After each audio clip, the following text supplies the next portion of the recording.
The average Japanese adult would say that Teru Mikami was a child with a strong sense of justice. He was able to distinguish right from wrong better than any of his peers. And compared to the average Japanese person, Teru had been through and seen far worse miseries and even witnessed death.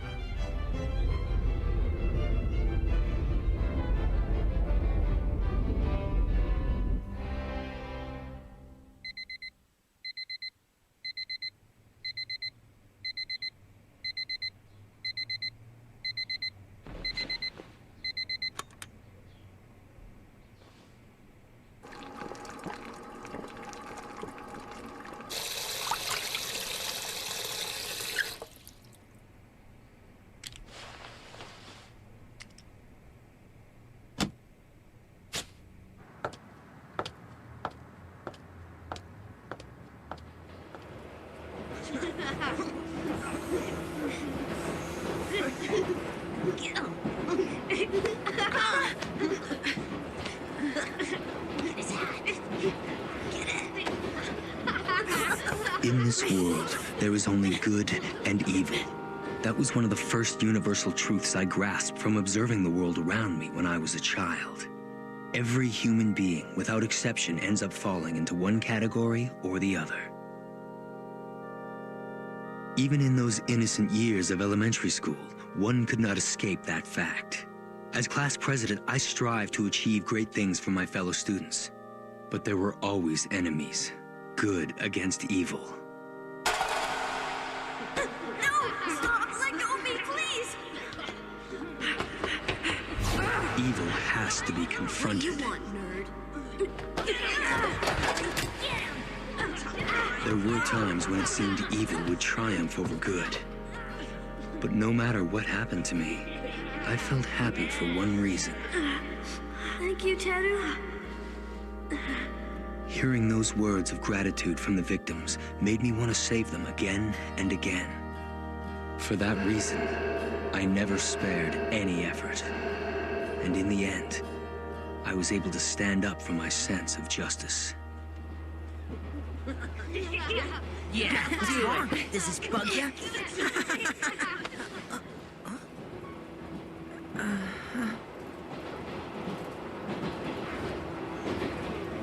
But that was only true in the world of children.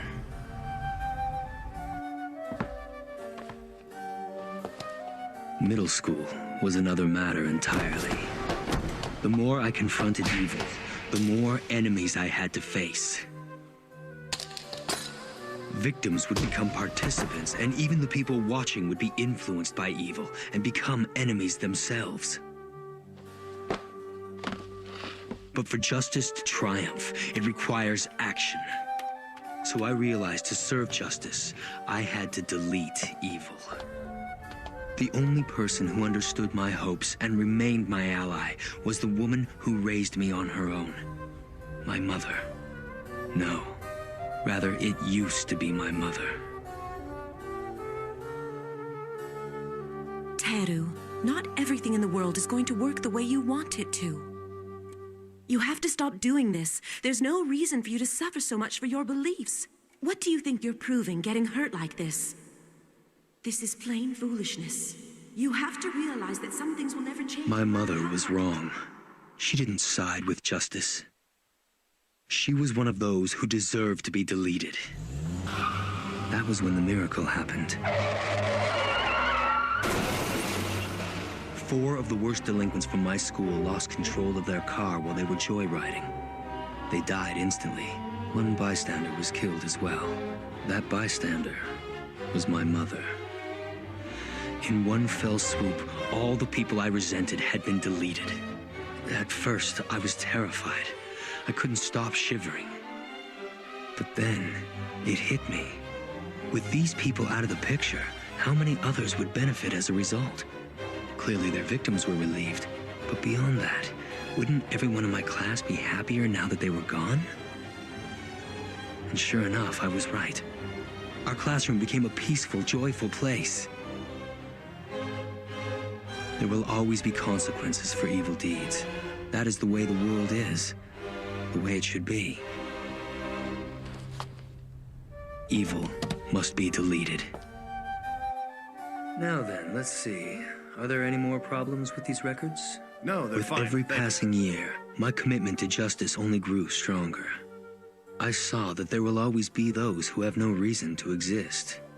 Those whose very existence is a threat to society. And the closer they grew to adulthood, the less likely it was that they would ever reform. They could only be deleted.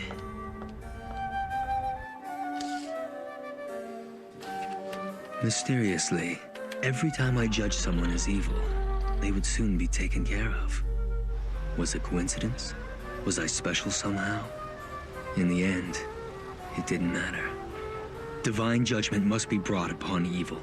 And if it isn't, then someone must take it upon themselves to punish evil. That's why I became a prosecutor. It is the role of the prosecutor to see that evil is brought to justice.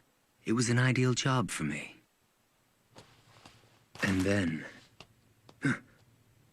God came before me. Everything that had been happening around me wasn't coincidence. It was divine justice. God had been watching me. God had seen how I did not surrender to evil. He reached out his hand and punished the evil people for me. Once I realized that, I started to frequent places where God was bound to be watching. And then it happened.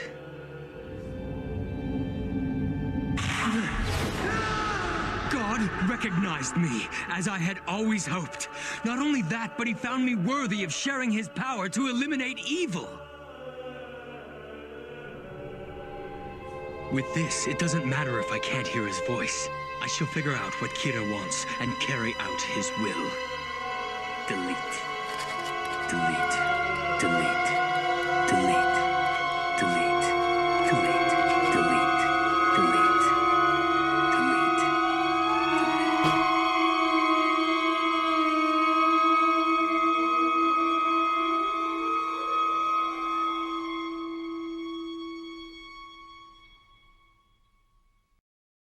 Right now, I'm in no position to continue punishing criminals.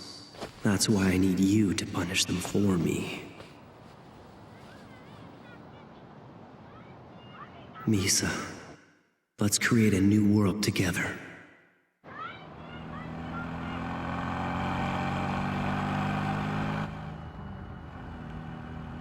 Kyosuke Higuchi. The sleazy pervert who's been sending me text messages ever since that party. He's been even more persistent than any of the other guys. He's Kira? It can't get any worse than that. Hey, Misa. Huh? How about we grab a bite to eat? Are you planning to take me somewhere and do pervy things to me? Well, even if you are, that's okay. I'll be fine, since I can kill people. Come on, you're just kidding with me, aren't you, Misa? You can kill people? Yup, it's true. And you know why? Because I'm the second Kira. That can't be. Even if she was the second Kira before, there's no way she still is. She's not supposed to have any memory of it either. What the hell's going on? Misa, you don't have to make up stuff like that to feel safe with me. I'm sure you'll find that I'm quite the gentleman. Yeah, maybe. Anyway, I'll only prove that I'm the second Kira to the real Kira. You'll only show proof to Kira. Why? I'd show him because it's always been my dream to become Kira's wife. I know he'll need me by his side once I tell him. If she really is the second Kira, then it's pretty clear from the Sakura TV incident that she has the Shinigami eyes.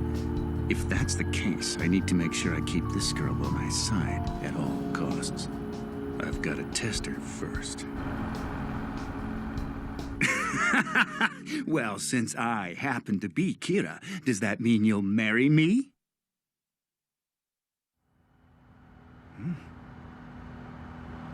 Really? Yeah. I mean it. What?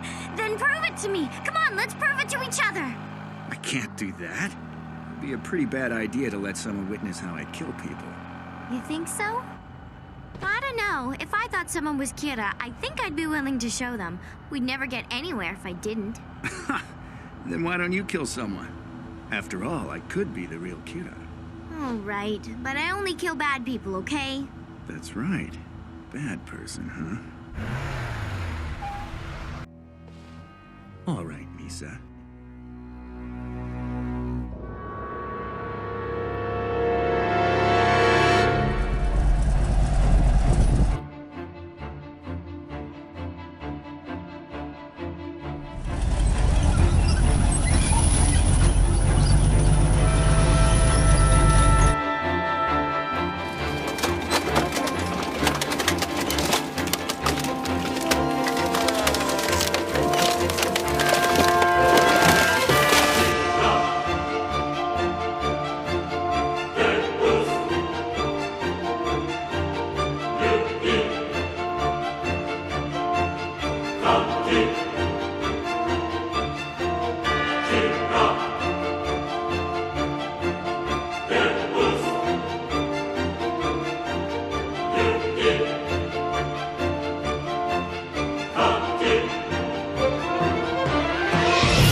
In April 2012, Light Yagami, age 23, joined Japan's National Police Agency.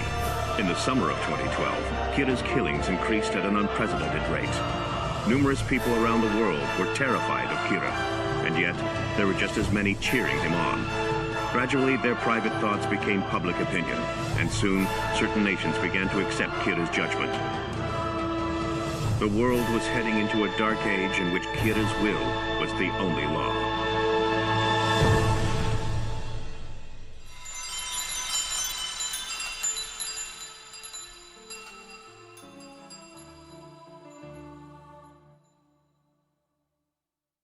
Careful what you do, 'cause God is watching your every move. Hold my hand in the dark street, for if you do, I know that I'll be safe. Even if I'm far away and alone, I can be sure that you'll find me there. This I know. You draw me close for a while, so quiet. You tell me everything. If I forget what you say, then you'd come to me and tell me again. Yes, you'd tell